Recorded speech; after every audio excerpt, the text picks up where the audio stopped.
네, 은혜로운 찬양과 연주 감사합니다. 여러분 지난주 설교 제목 혹시 기억하시나요? 네, 아주 어려운 질문이죠. 네, 두 번의 부르심입니다. 예수님께서는 베드로에게 두 번 소명의 시간을 준비하셨고 또 그에게 소명을 주셔서 사명을 감당하게 하셨습니다. 첫 번째는 갈릴리 호수에서 베드로를 처음 부르시는 순간이었습니다. 내가 너로 사람 낚는 어부가 되게 하겠다. 내가 사람을 취하리라. 라는 그러한 소명을 주셨고, 두 번째는 맨 마지막에 공생애에서 십자가에 달려 돌아가시고 또 예수님이 죽으시자 제자들이 절망한 나머지 자신이 살던 갈릴리 지역으로 돌아갑니다. 베드로와 제자들은 어부로서 살았기 때문에 다시 물고기를 잡고자 고기 잡으러 갑니다. 밤새 수고해야 했지만 낚은 것이 없었습니다. 그래서 힘들게 이제 호숫가로 다가오고 있을 때 예수님께서 오른편에 깊은 데 가서 던지라 하고 말씀하실 때 고기를 많이 건져냅니다. 그리고 예수님께서는 그들을 위해서 숯불에 고기를 구워 놓으시고 또 빵을 준비하셔서 그들의 배고픔을 시장기를 면하게 하십니다. 그리고 나서 베드로에게 물으셨습니다. 내가 나를 사랑하느냐? 그리하면 내 어린 양을 먹이라. 내가 나를 사랑하느냐? 내 양을 치라. 내가 나를 사랑하느냐? 그러면 내 양을 먹이라 하고 소명을 주셨습니다. 첫 번째 사명은 복음 전도의 사명이었습니다. 사람을 낚아라. 믿지 않는 사람들 예수 믿어 구원의 기쁨을 누리게 하여라라는 전도자의 사명이었다면, 두 번째 사명은 목회자로서 성도들을 돌보는 목양의 사명이었습니다. 한 영혼 한 영혼 잘 사랑으로 돌보아라. 그런데 여러분, 이 둘 사이에 또 하나의 소명 장면이 있습니다. 바로 오늘 누가복음 22장의 내용입니다. 예수님은 잡히시기 직전 겟세마네 동산에서 기도하시기 바로 전에 제자들과 함께 최후의 만찬을 드셨습니다. 그 자리에서 오고 간 대화의 내용이 오늘 본문의 내용입니다. 가장 먼저 예수님께서는 제자들을 칭찬하시고 격려해 주셨습니다. 28절에 보면 너희는 나의 모든 시험 중에 항상 나와 함께한 자들인즉 너희들 이 공생의 여정 속에 나의 괴로움 자리 속에 헌신 속에 너희들이 항상 함께 있어 주어서 고맙다 하고 칭찬해 주십니다. 그리고는 그 수고한 저들을 향해서 보상을 약속해 주십니다. 너희들 하늘나라에서 너희에게 준비된 자리가 있노라 하고 말씀하시는데요. 너희에게 하나님 나라를 맡기겠다 해서 29절에 말씀하십니다. 내 아버지께서 나라를 내게 맡기신 것 같이 나도 너에게 그 나라를 맡기리라. 위임 명령이죠. 그 나라, 이 땅에서 내가 더 이상 이루어가지 못하는데 너희가 맡아서 하나님 나라를 증거하고 전하고 뿐만 아니라 하늘나라에 준비된 그 나라 너에게 예비되었노라 하고 말씀해 주십니다. 30절 말씀 우리 같이 읽겠습니다. 너희로 내 나라에 있어 내 상에서 먹고 마시며 또는 보좌에 앉아 이스라엘 12지파를 다스리게 하려 하노라. 아멘. 여기 세 가지가 나오죠. 첫 번째, 하나님이 보상을 주신 게 뭐예요? 너희가 내 나라에 있을 거야. 너희가 그 영원한 하늘나라에 너희들이 거할 것이다. 두 번째, 그 안에 있는 정도가 아니죠. 예수님의 베푸신 상에서 함께 먹고 마시는, 여러분 그 메인 테이블에 가서 앉기가 쉽지 않을 텐데 제자들은 그 자리에 초대가 되는 거죠. 예수님 앞에서 함께 먹고 마시는 영광을 누립니다. 마지막 세 번째, 보좌에 앉아 하나님이 계시고 하나님 보좌 우편에 예수님이 앉아 계시고 그 주변에 12보좌가 있는데 그 자리에 너희들이 앉아서 이스라엘 12지파를, 비단 이것은 육신적인 이스라엘을 뜻하는 게 아니죠. 영적인 하나님의 백성들을 상징적으로 12지파로 구약의 연속성상에서 말하는데 그 자리에 너희들이 앉고 지파들을 다스리는, 놀라운 영광을 누릴 것이다 하고 약속해 주셨습니다. 그런데 여러분, 이 약속의 선물과 격려와 또한 영생의 소망이 주어지는 이 배경 속에서 제자들이 얼마나 잘했나 살펴보면 절대 그렇지 않습니다. 바로 이 약속 주시기 전에 예수님께서 하신 말씀이 뭔가 하면 너희 중에 한 사람이 나를 팔아 넘길 것이다. 가룟 유다의 배신을 예고하셨어요. 예수님의 마음은 힘드셨을 텐데 저들이 우리 중에 누구야? 라고 수군댑니다. 그걸로 수군댐이 그치지 않습니다. 그 다음 사건이 벌어지는데 24절 말씀이에요. 최후의 만찬의 자리에서 어떤 일이 벌어져요? 그들 사이에서 누가 크냐 하는 다툼이 일어납니다. 여러분, 최후의 만찬의 자리에서 이 다툼이 있었다는 건 누가만 기록하고 있어요. 대신에 마태복음이나 마가복음에 보면 이미 공생의 기간 동안에 이런 다툼이 많았음을 알 수 있습니다. 제자들이 예수님을 따르지만 그래도 나중에 뭔가 보상이 있을 거야. 예수님께서 하나님 나라를 이 땅에 이루실 때 내가 그래도 넘버원이 되지 않을까? 뭐 이런 어떤 제자들 간의 긴장과 다툼이 있었습니다. 마가복음 10장에 보면 야고보와 요한이 예수님 앞에 나아가 부탁합니다. 주님께서 영광의 자리에 임하실 때 우리 형제 예수님 우편에, 예수님 좌편에 꼭 앉게 해 주십시오. 조선시대의 버전으로 말하자면 영의정 좌의정 우리 형제가 하게 해 주십시오 하고 부탁을 합니다. 다른 제자들이 가만히 있었을까요?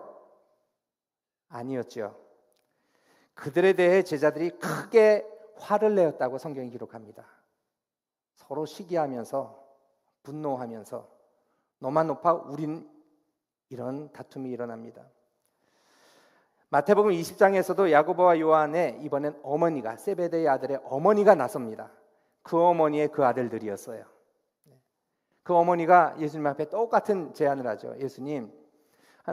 예수님께서 영광의 자리에 임하실 때 우리 두 아들 주님 좌우에 그 높은 자리에 좀 앉게 해주십시오 라고 부탁을 합니다. 이번에도 그 소리를 들은 다른 제자들이 분을 내었다고, 화를 내었다고 성경에 기록합니다. 그 싸움의 자리가 최후의 만찬의 자리까지 이어집니다. 아마도 다른 복음서에는 부끄러우니까 이건 좀 감췄던 것 같아요. 그런데 누가는 성격이 꼼꼼하잖아요.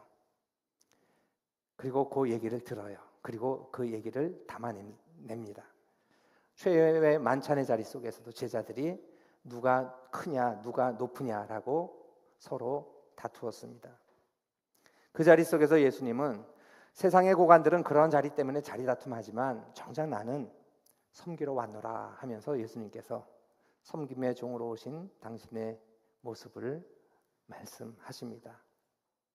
그리고 나서 주어지는 본문이 오늘 설교 본문이에요. 누가복음 22장 28절 말씀입니다. 그 자리에서 혼낼만 한데 혼내지 않으셨어요. 꾸지람하지 않으셨습니다. 마지막 순간이다 보니까 이제 곧 떠나가실 예수님이다 보니까 오히려 저들을 어떻게든 격려하고 칭찬하고 하나님의 하늘나라의 약속을 주시면서 저들을 위로하기를 원하셨습니다. 그리고는 예수님께서는 그 시선을 베드로에게 향하여 말씀하십니다. 31절에 보면 시몬아 시몬아 보라 사단이 너희를 밀가부르듯 하려고 요구하였다.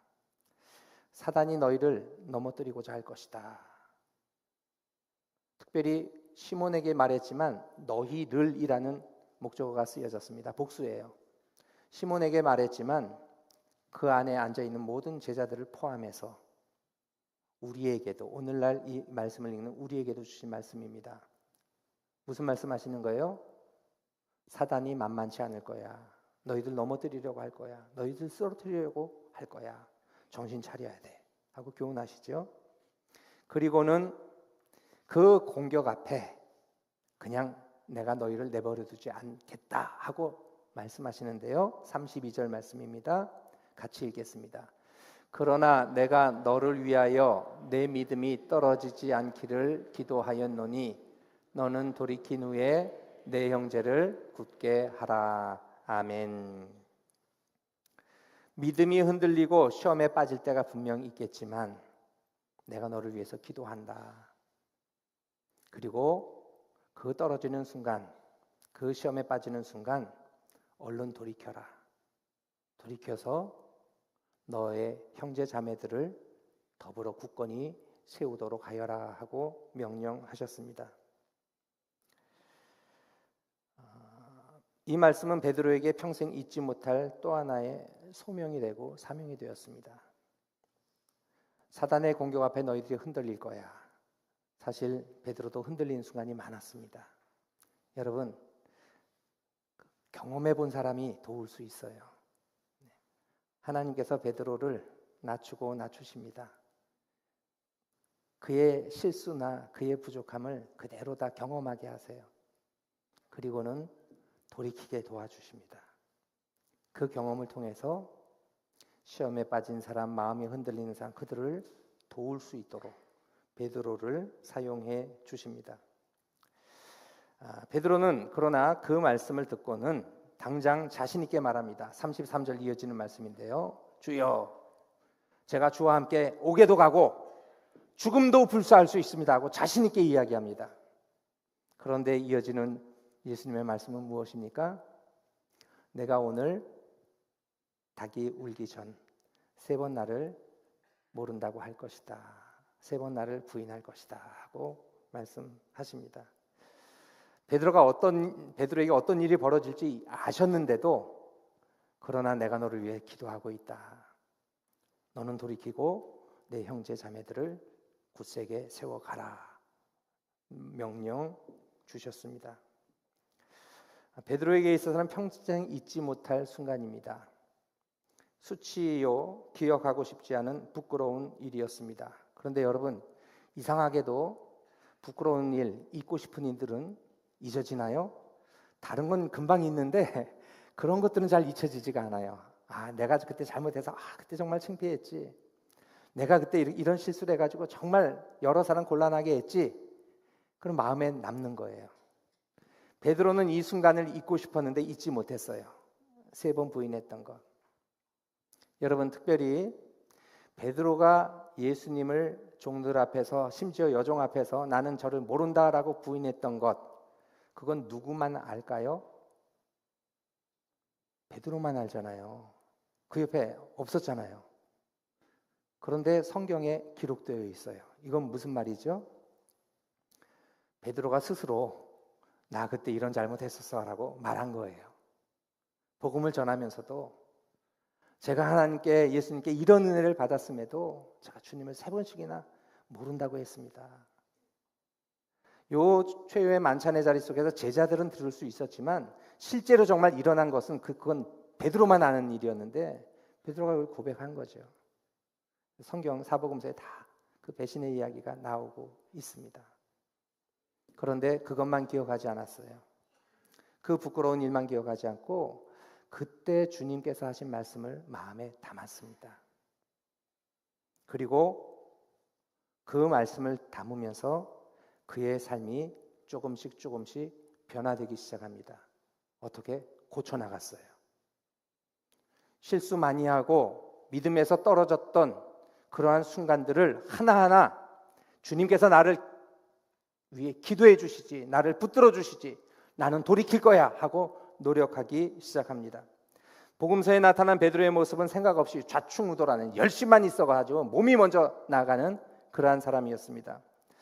예수님에 대하여 주는 그리스도시요 살아계신 하나님의 아들이십니다 라고 하는 멋진 신앙 고백도 하였습니다. 예수님께서 너무 기분이 좋으셨어요. 그리고 십자가의 죽으심을 예고합니다. 그랬더니 베드로가 뭐죠? 주님, 그리 마옵소서 하고 막습니다. 예수님께서 베드로를 향해서 뭐라고 말씀하십니까? 사단아, 내 뒤로 물러가라. 너는 내 길을 가로막는 자로구나 하면서 베드로를 꾸지람하십니다.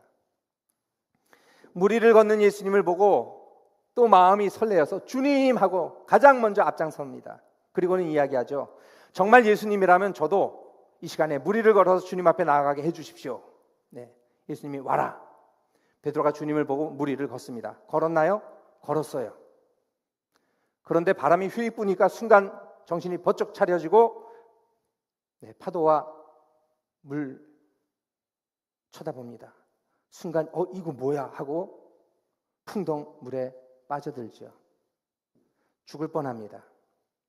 여러분, 근데 중간만 하면 혼나진 않는데 그래도 베드로는 열심히 있어서 언제나 앞장섰어요. 그랬더니 실수를 통해 배웠어요.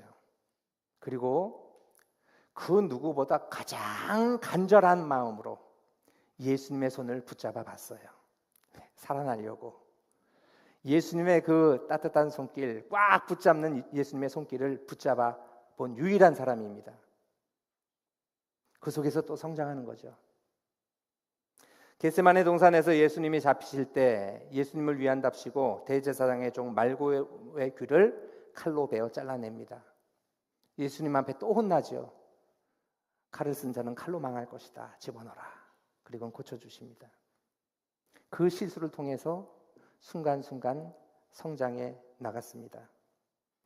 베드로가 한 가지 약점이 있었어요. 몸이 먼저 나간다는 거. 생각하지 못하고 그냥 열정으로, 사랑으로 몸이 달려간다는 거. 장점이자 단점이었는데 그의 열정의 사람, 그가 변화되기 시작합니다. 그 열정에 뭐가 더 가미가 돼요? 지식과 사고와 알미 강조가 됩니다.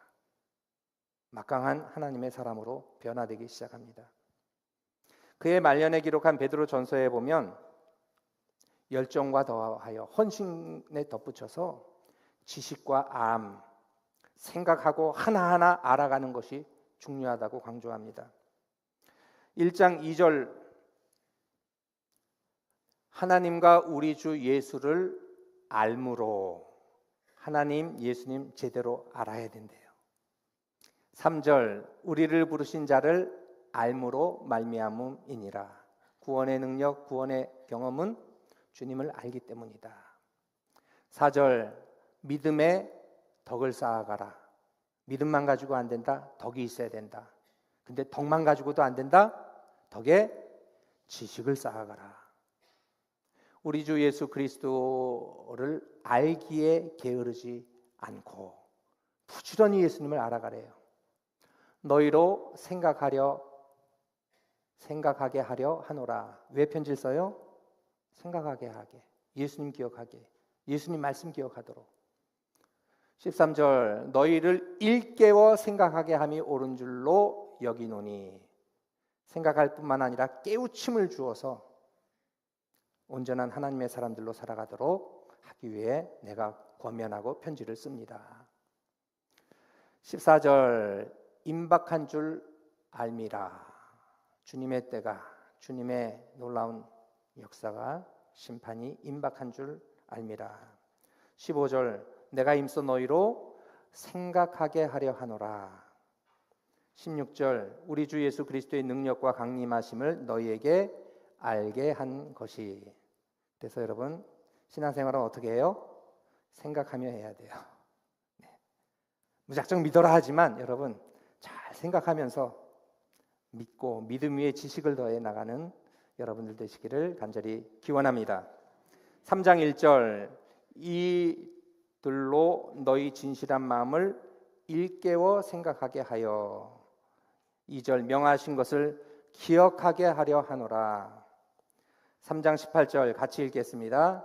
오직 우리 주 곧 구주 예수 그리스도의 은혜와 저를 아는 지식에서 자라가라. 아멘. 사도 베드로의 마지막 편지 마지막 구절이에요. 은혜와 더불어 지식 안에서 자라가라.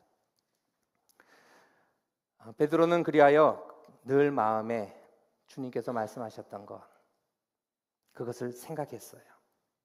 그리고 가장 잊지 못할 순간이었던 예수님을 배반하면서, 그때 예수님께서 배반을 예고하시면서 주셨던 말씀, 사단이 정말 너희를 으르렁거리면서 너희를 공격하고 너희를 무너뜨리려고 할 터인데 내가 너희를 위하여 기도하고 있다. 돌이킨 후에 성도들을 굳게 세워가라. 이 말씀 마음에 담고 있었죠.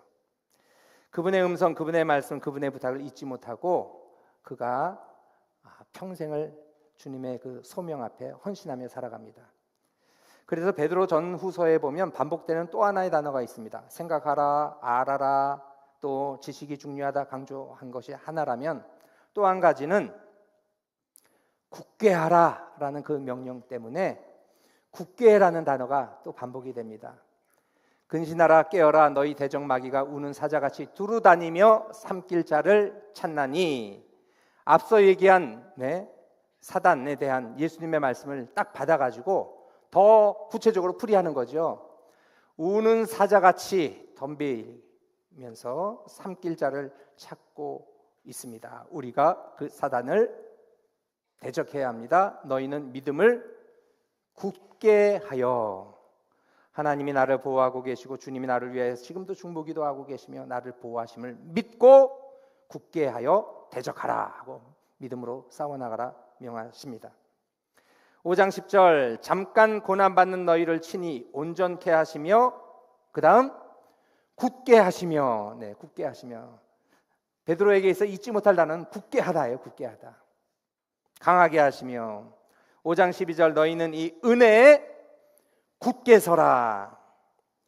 베드로 후서 1장 10절 형제들아 더욱 힘써 너희의 부르심과 택하심을 굳게 하라. 3장 17절 너희 굳선 데서 떨어질까 삼가라, 조심하라 하고 베드로는 굳게 서는 것 아주 강조하고 있습니다. 자신이 한번 넘어진 경험이 있어요. 주님을 배반한 경험이 있어요. 굳게 서지 않으면 언제 쓰러지고 주님을 부인할지 모르기 때문에 굳게 서라, 굳게 서라 계속 강조하고 있습니다. 이 내용이 오늘 설교 본문 누가복음 22장 31절로 32절의 내용인데요. 우리 다시 한번 같이 읽도록 하겠습니다. 시몬아 시몬아 보라, 사단이 밀 까부르듯 하려고 너희를 청구하였으나 그러나 내가 너를 위하여 내 믿음이 떨어지지 않기를 기도하였노니 너는 돌이킨 후에 내 형제를 굳게 하라. 아멘. 여러분, 우리만 굳게 서는 것이 아니고 굳게 선 사람들이 어떻게 돼요? 믿음에서 떠난 자, 믿음이 흔들리는 자, 넘어지고 시험 속에 있는 자, 어려움 속에 괴로워하는 자, 그들에게 가서 어떻게 해야 돼요? 그들의 믿음을 굳게 붙잡아 줘야 돼요. 베드로의 사명이었어요. 최근 초등학교 선생님이 어린 여학생을 살해하는 충격적인 사건이 벌어졌습니다. 그 아이의 장례식 화면 보니까 십자가 놓여 있는 걸 보면서 너무 더 안타까운 마음이 들었습니다. 아무리 정신적으로 문제가 있다 하더라도 어떻게 그런 일을 벌일 수 있을까? 너무 안타깝고 슬프고 화가 나는 그러한 사건이었습니다. 제가 독일에 있을 때 독일 비행기가 추락하는 사고가 있었습니다. 2015년 3월, 지금부터 딱 10년 전 있었던 사건입니다. 144명의 승객과 6명의 승무원 모두 200명을 태운 독일 저먼윙 비행기가 바르셀로나를 출발하여 독일 뒤셀도르프 공항에 도착하는 그러한 운행 계획 속에서 이동 중이었습니다. 그런데 갑자기 비행기의 흔적이 사라졌어요. 무슨 일인가 해서 막 찾는데 그 사라진 위치를 가서 보니까 프랑스 남쪽은 니스 해변이 있는데 거기서 약간 북쪽으로 가면은 프랑스의 알프스 산맥이 있습니다. 정말 아름다운 산들이 많은데 거기에 비행기가 추락해서 산산조각이 나고 박살이 났어요. 200명 전원 사망. 녹취록을 통해 무슨 일이 일어난가 보니 부기장 안드레아스 귄터 루비치라고 하는 사람이 범인이었습니다. 기장이 화장실에 간 사이에 운전석 문을 걸어 잠그고 그대로 낙하했어요. 그대로 낙하해서 수직 낙하해서 그냥 박살이 났습니다. 경찰들은 유서나 일기 등 범행의 이유를 밝힐만한 증거를 찾기 시작했는데 압수수색 과정에서 그의 태블릿에서 검색한 걸 보니까 치료법, 자살 방법, 조종실 문 보안 등 이러한 범죄 정황이 드러났습니다. 아마도 그에게는 우울증이 원인이었을 것으로 조사 결과 밝혀졌습니다. 스스로 목숨을 끊는 차원을 넘어 타인의 목숨까지 빼앗아가는 일이 벌어진 것입니다. 그 비행기에는 일주일간 교환학생 프로그램을 마치고 돌아오던 고등학교 학생 14명과 선생님 2명도 있었어요. 그 김나지움 고등학교에서는 추모하면서 독일 전역에서 그 희생자들을 추모하는 그러한 시간들을 보내었습니다. 부기장 루비츠는 28살의 젊은이였습니다. 전도 유명한 비행기 조종사였습니다. 그에게 있어서 일터인 비행기는 수많은 사람들의 생명을 빼앗아가는 범죄 현장이 되고 말았습니다. 올해 우리는 일품교회 명품 인생을 표어로 우리의 일터가 거룩한 사명의 장이 되기를 소망하며 또 의미를 부여하고 노력하고자 합니다. 여러분, 그런데 기억하셔야 됩니다. 사단이 밀가부르듯 우리의 마음을 뒤흔들어 놓으려 합니다. 우는 사자같이 삼킬자를 찾아 헤매며 우리에게 공격하며 우리의 삶을 무너뜨리고자 합니다. 더 나아가 개인의 삶만이 아니라 심지어는 주변 수많은 사람들의 생명을 빼앗아가는 그러한 일들을 벌이고 있습니다. 기억하셔야 됩니다. 주님이 기도하고 계시대요. 우리의 마음이 흔들릴 때, 우리의 마음이 절망 속에 낙담할 때, 우울증을 감당하지 못할 때 하나님께서, 예수님께서, 성령님께서 베드로의 마음을 붙잡아 주셨던 것처럼 우리의 마음을 붙잡아 주십니다. 한 남자를 소개합니다. 그의 인생 속엔 정말 많은 실패와 좌절이 있었습니다. 인생이 정말 안 풀리는 인생이었습니다. 가나다에 7살 때 산골로 이사하느라 초등학교를 1년 다니고 중퇴합니다. 9살 때 어머니가 세상을 떠나 남의 집 점원으로 일을 했고 안 해본 일이 없을 정도였습니다. 뱃사공도 그의 직업 중 하나였습니다. 19살 때 가장 사랑하는 누나를 잃었습니다. 22살 때 열심히 일했지만 돈 한 푼도 모으지 못하고 직장에서 해고됩니다. 23살 때 빚을 얻어 친구와 작은 가게를 얻어서 이제 동업을 합니다. 3년 만에 그 친구가 죽어서 그 빚을 오로지 혼자 감당해야 했습니다. 30살이 되었을 때 간신히 그 빚을 청산합니다. 그에게는 사랑도 쉽지 않았습니다. 4년 동안 좋아하며 따라다니던 처녀가 그의 나이 28살 때 자신을 버리고 딴 남자와 결혼을 합니다. 30살 때 겨우 다시 한 처녀와 만나 약혼을 합니다. 그녀가 죽습니다. 결혼도 못하고 죽습니다. 33살 때 한 여자를 만납니다. 드디어 결혼을 합니다. 자신보다 키가 한 반 정도로 작은 아주 키 작은 여인과 결혼을 합니다. 그 여자의 특징은 욕을 아주 잘했습니다. 열등감에 툭 하면 남편을 공격하고 또 시끄럽게 투닥 대격 싸우는 소리 때문에 그 마을에서 유명했답니다. 저 집은 바람 잘 날이 없어. 그가 정치에 뛰어듭니다. 지방 하원의원에 3번이나 출마하지만 3번 다 낙선을 합니다. 자, 이 정도 나오면 이제 누구인지 아시겠죠? 네, 아브라함 링컨 이야기입니다. 41살에 4살 난 아들이 죽습니다. 2년 뒤엔 1살 난 아들이 죽습니다. 주변에 정말 많은 사람들이 죽어요. 사랑하는 자녀들도 많이 죽습니다. 그동안 모은 돈으로 45살에 상원의원에 출마했는데 역시나 또 떨어집니다. 부통령으로 출마해 낙선합니다. 51세에 상원의원에 출마했는데 또 낙선합니다. 7.8기, 드디어 53세에 대통령 선거에 나가 미국의 16대 대통령이 됩니다. 세계 대학생들이 인류 역사상 가장 존경하는 인물을 투표했는데 그 1위가 아브라함 링컨이었다고 합니다. 개인의 인생으로 볼 때 절망할 수밖에 없는 수많은 괴로움과 실패와 좌절이 있었지만 그는 우울증에 빠지지 않습니다. 그에게는 믿음이 있었습니다. 하나님의 말씀을 늘 가까이 읽었고 그는 기도의 사람이었습니다. 그에 대한 위인전이 나왔는데 백악관을 기도실로 만든 대통령이라는 제목이 붙었습니다. 우울증 환자가 되어도 모자람이 없을 정도로 힘겨운 인생이었지만 그는 하나님을 붙잡고 하나님은 그를 붙잡아 주셨습니다.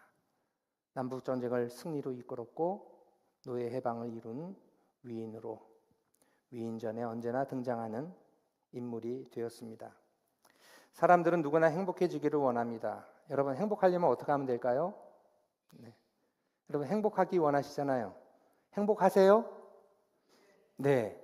어떻게 행복하세요? 자, 방법이 있습니다. 행복하려면 내가 행복한 순간이 무엇인지를 정의 내릴 수 있어야 돼요. 내가 뭘 하였더니 행복하더라 라는 명확한 개념이 있어야 돼요. 그것이 자잘한 소확행이어도 좋고요, 큰 기쁨이어도 좋습니다. 내가 이거 할 때 참 행복하더라 라고 정의를 내릴 수 있어야 돼요. 그리고 그 정의에 따라서 그걸 하는 거예요.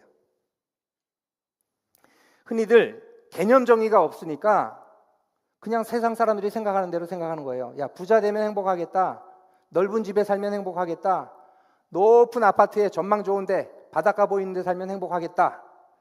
여러분, 저쪽 동네 분들이 다 행복할까요? 네, 꼭 그렇지는 않을 거예요. 행복한 분도 계시고 그 조건이 있음에도 행복하지 못한 사람이 있을 겁니다. 제가 부목사 때 서울에서 신방을 갔어요. 저희 교회 옆에 LG 자이 단지가 탁 들어섰는데요, 거의 한 70평 아파트에 신방을 갔어요. 딱 들어가자마자 한강이 쫙 내려다 보이는데 63 빌딩도 보이고요. 제가 들어가면서 와 했어요. 그리고는 권사님한테 물었어요. 이야, 권사님 진짜 좋으시겠어요. 아유, 이런 데 살면 행복하시겠어요. 제가 그냥 인사차 건넸습니다. 권사님이 이렇게 답변하셨습니다. 목사님, 기분 좋은 거 딱 한 달 가더라고요. 네. 그 좋은 자리에서 살아도 익숙해지면 한 달 지나면 1년 지나면 행복인 줄 모르는 거죠. 네. 여러분, 그게 사람입니다. 사람 욕심이 끝이 없어서 만족할 줄 모릅니다. 저러면 행복할 텐데, 저거 가지면 행복할 텐데, 저 자리 가면 행복할 텐데. 좋은 차를 타도 혹은 멋진 값비싼 명품 백을 걸쳐도 그 세계에 들어가면 여러분 또 어때요? 비교하기 시작합니다. 더 좋은 게 보이고 더 값비싼 게 눈에 들어와서 그런 어떤 물질적인 것으로 행복을 온전히 채워갈 수는 없습니다. 도움은 되겠지만, 조금은 행복하겠지만 우리의 영원한 행복의 근거가 되지 못합니다. 그런 점에 있어서 베드로는 참 행복했습니다. 자신이 사랑하는 예수님을 위하여 헌신하며 사람 낚는 어부로서 살아갔고 양 때려치는 목양의 사역을 감당했고 넘어진 자, 힘든 자들 굳게 세우는 역할 감당했기 때문에 그는 참 보람된 삶을 살았습니다. 특별히 그는 평생 잊지 않았습니다. 가장 자신이 낮아지고 가장 부끄러웠던 순간 주님께서 주신 명령, 사단이 밀가부로도 너를 공격할 것이다, 잊지 말아라. 그 순간 내가 너를 위해 기도함을 기억하여라. 그리고 돌이키면 너의 형제 자매들을 굳건히 하여라. 그리하여 베드로는 오늘 우리에게 말합니다. 베드로전서 1장 13절 말씀인데요, 그러므로 너희 마음의 허리를 동이고 근신하여 예수 그리스도께서 나타나실 때에 너희에게 가져다 주실 은혜를 온전히 바랄지어다. 오늘을 긴장하고 믿음 가운데 딱 허리를 동이고 마지막 때 우리에게 베푸실 그 은혜의 선물, 하나님의 그 상급을 바라고 온전히 믿음으로 나아가라 말씀합니다. 이 구절을 세번역 성경으로 읽어보겠는데요. 좀 더 풀이가 되었습니다. 우리 같이 읽도록 하겠습니다. 그러므로 여러분은 마음을 단단히 먹고 정신을 차려서 예수 그리스도께서 나타나실 때에 여러분이 받을 은혜를 끝까지 바라고 있으십시오. 아멘. 네. 정신 차리고 세상의 기쁨이 아니라 영원한 행복의 순간을 기대하며 믿음의 경주하며 나아가야 하겠습니다. 베드로전서의 마지막 5장 마지막 단락인데요. 제가 이 말씀 읽고 말씀 마치겠습니다. 너희 염려를 다 주께 맡기라. 이는 그가 너희를 돌보심이라. 근신하라 깨어라. 너희 대적마귀가 우는 사자같이 두루다니며 삼킬 자를 찾나니 너희는 믿음을 굳건하게 하여 그를 대적하라. 이는 세상에 있는 너희 형제들도 동일한 고난을 당하는 줄을 알미라. 마지막 구절은 같이 읽습니다. 모든 은혜의 하나님 곧 그리스도 안에서 너희를 부르사 자기의 영원한 영광에 들어가게 하신 이가 잠깐 고난을 당한 너희를 친히 온전하게 하시며 굳건하게 하시며 강하게 하시며 터를 견고하게 하시리라. 아멘. 주님께서 여러분들을 온전하게, 굳건하게, 강하게 그 터를 견고하게 붙잡아 주십니다. 기도하겠습니다. 하나님 아버지, 베드로는 3번의 소명의 순간이 있었습니다. 가장 처음 물고기 잡을 때 내가 너를 사람 낚는 어부가 되게 하리라 전도자의 사명을 부여해 주셨고, 예수님이 마지막 부활하신 예수님께서 다가오셔서 내가 나를 사랑하느냐 내 양을 먹이라 목양의 사명도 위임해 주셨습니다. 그러나 베드로에게 가장 잊지 못할 순간이 있었습니다. 예수님을 배반했던 그 부끄러움의 순간입니다.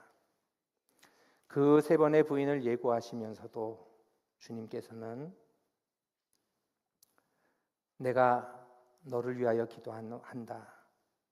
너는 돌이킬 것이다. 그 돌이킴이 너의 사명이 될 것이고 많은 형제들 자매들에게 더욱더 믿음을 굳건히 세우는 사역을 감당하여라 명하셨습니다. 그 말씀 붙들고 살아갔습니다. 자신의 부족함을 채워 그 열정과 믿음 위에 지식을 더하였고 생각하며 주님을 아는 알을 더해 갔습니다. 무엇보다 믿음의 사람들 더욱더 굳건히 하는 그 귀한 사역을 온전히 감당하였습니다. 주님, 우리가 흔들릴 때, 우리가 쓰러질 때 우리를 붙잡아 주옵소서. 우리의 터전이 흔들릴 때 우리를 그 터를 견고하게 세워 주옵소서. 온전히 부르심의 상을 위하여 달려가는 인생 되어서 마지막 그날에 주실 그 놀라운 은혜를 우리도 함께 누리게 하옵소서. 예수님의 이름으로 간절히 기도하옵나이다. 아멘.